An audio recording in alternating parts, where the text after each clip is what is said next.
This video is sponsored by Skillshare. Hello. So, story time.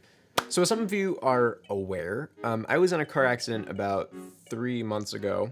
Essentially took my car out of commission for about 2.5 months, almost 3 months. And I got my car back about 2 weeks ago. I just dropped Brandon off to his car.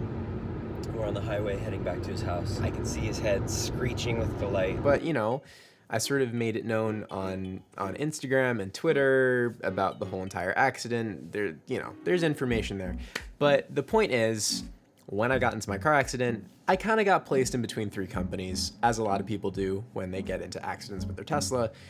You're placed in between the auto body shop that Tesla outsources to, Tesla itself, and then your own insurance provider. Now, without naming names or getting sued, my insurance provider is a particular farm. I think, the overarching message that I want to be received through this video is if you're either a future buyer of a Tesla or you are a current owner of a Tesla, make sure to do your homework, call around at Tesla-approved body shops, and inquire about insurance companies. Because the information you find online doesn't necessarily reflect the information in real life through the actual body shops and service providers. See, the thing with Tesla is there are specific body shops that are Tesla approved, and you have to be Tesla approved to buy Tesla parts. And then there's also insurance approved body shops.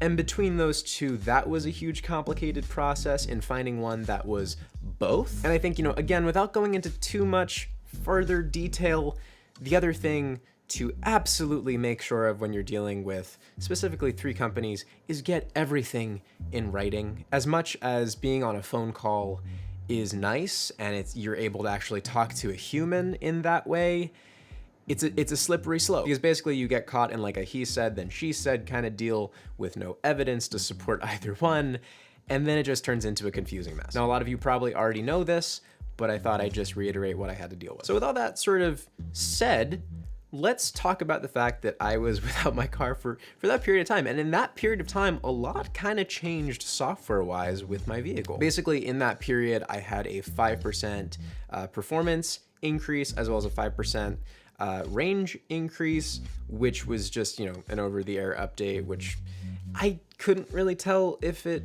affected my usability all too much. Mind you, I was not in a Tesla for that period of time, so anything just felt fast. The other thing that happened while I was gone is this new upgrades tab. And if you tap on this upgrades tab and you wait for forever for it to load, you get these 2 wonderful packages. Now, the one that I'm the most interested in right now is this acceleration boost. It improves your 0 to 60 miles per hour time from 4.4 seconds, which is my current 0 to 60, to 3.9 seconds. So it shaves half a second off of its acceleration. That's pretty cool. Now, the other one is full self-driving, navigate on autopilot, auto park, smart summon, traffic aware cruise control, a bunch of other stuff that isn't fully ready yet, but also the stuff that I just mentioned, I already have on my car because I bought my car before the 2 packages were kind of separated. So I have navigate on autopilot on my car, I have auto park, I have smart summon, I have traffic aware cruise control. So as it stands right now, I'd be paying $4,000 for nothing. But that said, I'm really super hyped about this acceleration boost. So that's what we're gonna do right now. It's time to pay the bills. Okay. It's time to pay the bills.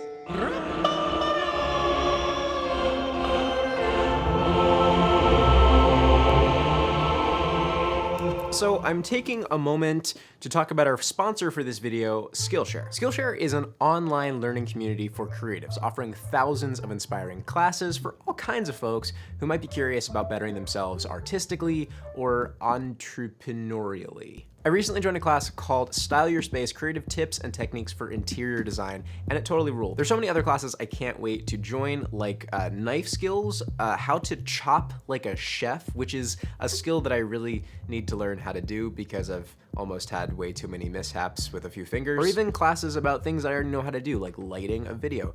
It's good to have different perspectives and learn about different techniques that other people use in the industry. And there's so much cool integration too. This is not just a set of videos to consume. Teachers can customize their classes in a bunch of different ways by adding quizzes and notes on their material. They can have extra optional material to reference. You can save and bookmark things along the way. It's awesome. As someone who really likes to learn, who doesn't necessarily do well in classroom settings, the way that all of this is taught works really well for me. So to sum up what I learned in this class in under an hour, interior design is about telling a story. It's one thing to buy nice products, but it's another thing to assemble them correctly. And I'm not talking about just like building the products. I'm talking about placing the products and colors and shapes and the overall arcing design and the story that you're trying to tell through placement of furniture. I took this class because we're still in a relatively new space with a lot of new things, and between colors and shapes and trying to figure out what works well together, this class really helped me along in that process. Contrary to popular belief, just shopping at IKEA doesn't make you an interior designer. My words, not the teacher's. Point is, click the link in the description to get your 2 free months of premium membership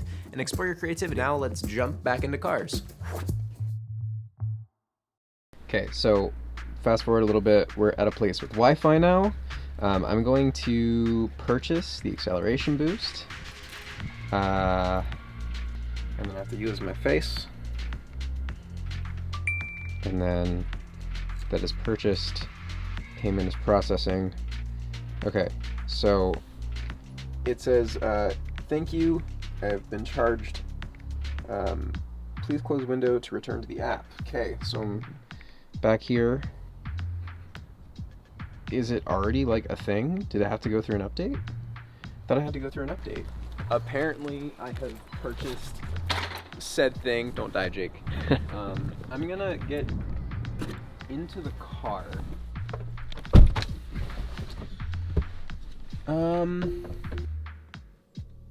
Oh, apparently we already have it. So now with acceleration, it says sport now as opposed to standard. So when we go on sport, it's sport. Now it matches the same with that. We're just back to normal. So I guess we'll go check it out. I'm getting blown up with text messages. 1 second. One eternity later. Yeah, no, you feel that. You feel that. Half a second makes a difference. Yeah, it does. Holy shit. It doesn't feel real. Yeah.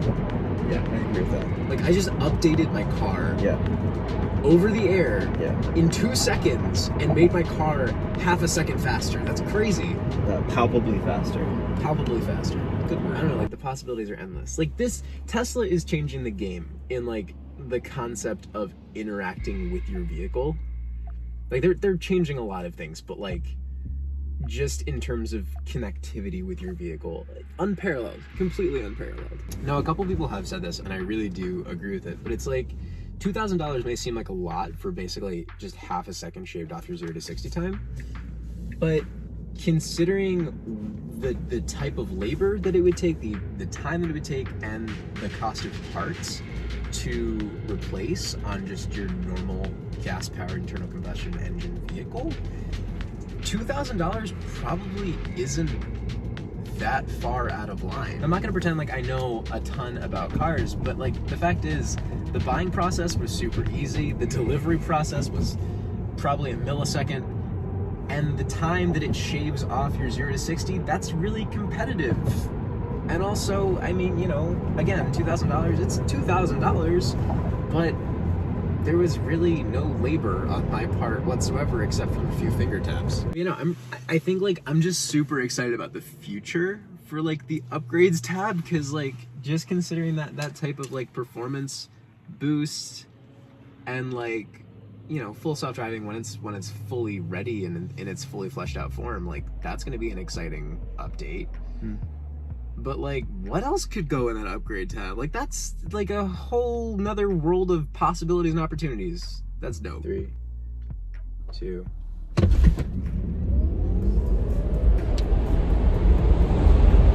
Fuck.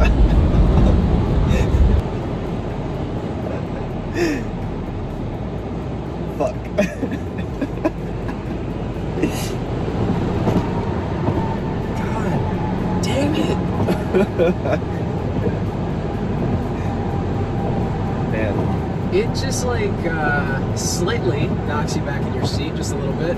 just a little bit. Just a little bit.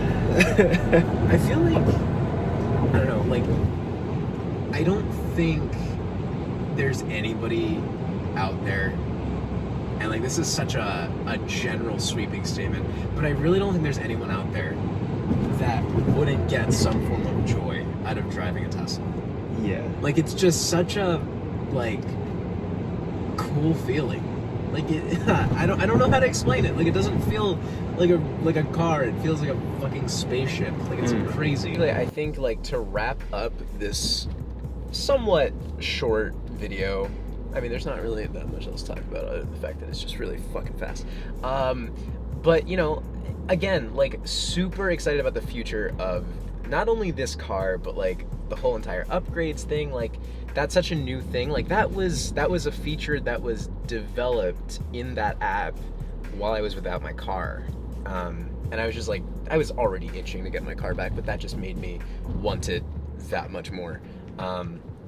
But, you know, I'm super excited about the future there, the possibilities there, but also, like, I wasn't expecting that the car didn't need a software upgrade to, like, get that speed performance. Like, literally, as you could see before, like, I just pressed Apple Pay, I paid for it, and then all of a sudden my car had the performance boost.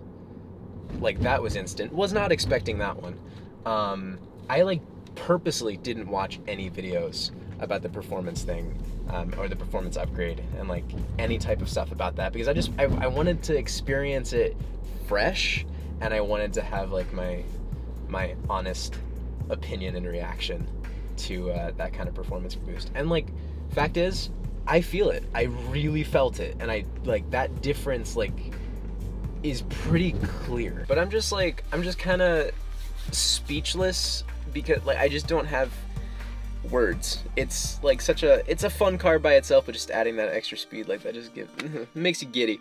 But you know, thank you to Skillshare for making this video possible. Thank you to my patrons for also making this video possible, and thank you all for watching, and I'll catch you in the next one. Thanks. Bye.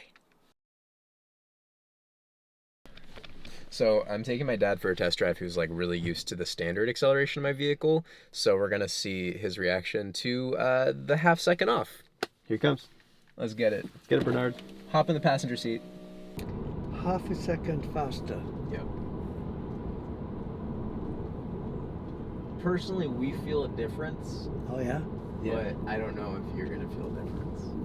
Well, Anything feels fast.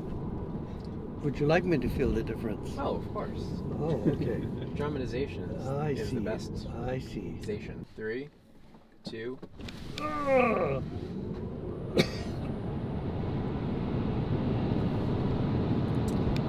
Do you feel a difference? Yeah, I just lost my false teeth. Oh. It's stomach churning, mind numbing, Mind-numbing, stomach churning. and truly exciting.